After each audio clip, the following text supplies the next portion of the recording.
Good afternoon, you guys.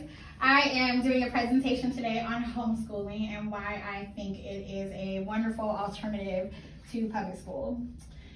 So I'm going to open this with a cute little rhyme that they taught us in elementary school, and you guys can rhyme along if you remember it. In 1492, Columbus sailed the ocean blue. Do you guys remember that? Yes. Okay. Do you remember being taught that at that time, from 1492 to the 1600s, the indigenous population declined from 60 million to 6 million in that time because of the European colonization? Were you guys taught that? Yeah. You were taught that? Oh, no. You were not taught that. Public education kind of dims down some history lessons and takes away from real history. Homeschooling allows for more flexibility to be taught stuff like that, to be taught the stuff that the government might not want you to know. So I wanted to talk to you guys today about the flexibility of public school and some of the classes that you're taught that you can be taught in homeschool that are not taught in public school because of things like funding. They don't teach art anymore. They don't teach music anymore. They don't teach life lessons. They don't teach how to do your taxes, how to fix a tire when it's flat. Had you guys been taught any of those things in school? Yes. No. Did you go to a DOD school? I did. Look at you go. I did. I took auto tech. There you go. So it was in our generation that we did have a little more classes that were open to us, but not so much anymore. And I think that's really because of funding. A couple other things that they don't teach of religion is not taught in school. And I get that, it's a personal preference. Personal rights aren't taught in school. People are not very well aware of what to do when they get pulled over, or what to do if the police come to your house, things like that. Some kids are not taught first aid, basic first aid. And that's a shame because these are life skills. This is something that people need to know. Next, I want to talk to you guys about personal learning styles. It's hard for some kids to learn in school when you have certain disabilities, dyslexia, ADHD, anything else that could prevent you from learning, shyness, social anxiety, all those things. So because of the bigger sizes of classrooms, there's not much one-on-one time with those students that need that kind of personal attention and that they would get at home.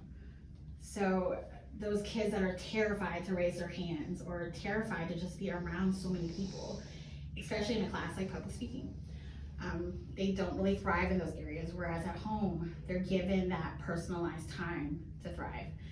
A common misperception with homeschool is that these kids don't get a lot of social interaction. That is not the case. They are welcome to high schools and elementary schools, middle schools, to participate in extracurricular activities, sports, churches, Girl Scouts. So there are plenty of opportunities for kids to participate in areas other than at school. Some of the things that they would get away from with public school are being at home, and the larger classrooms, public speaking, peer pressure, bullying, the lack of mental health support. There are counselors in schools, we know that, but they are servicing so many kids, so they don't have the time to dedicate to that one child that might need a little extra attention, whereas you can probably do that more at home.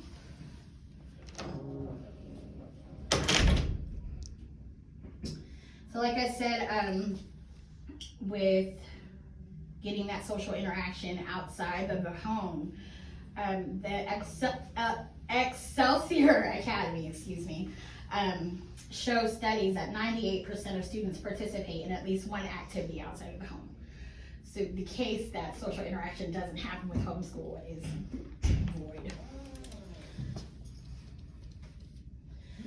Another counter argument is that people say that parents are not equipped to teach school properly. And they might not be teachers, but there are plenty of resources that give people the opportunity to teach at home. There's online resources, there's tutoring resources, there's plenty of things out there that make it easy. They do have to follow a curriculum depending on which state they live in, but like I said, they do have the flexibility to make it up as they go along, and they have those tutoring resources to use if they need them. The National Home Education Research Institute shows that homeschool students score 15 to 30 percentile points higher on their standardized testing than kids in public school. And so it's another misperception that kids that are schooled are not academically prepared, and that's not the truth.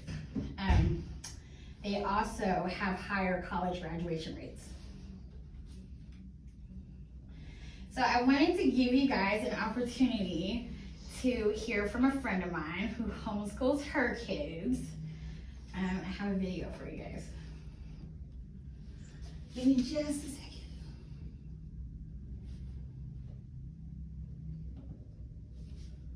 Homeschooling has been an amazing opportunity for me and my children.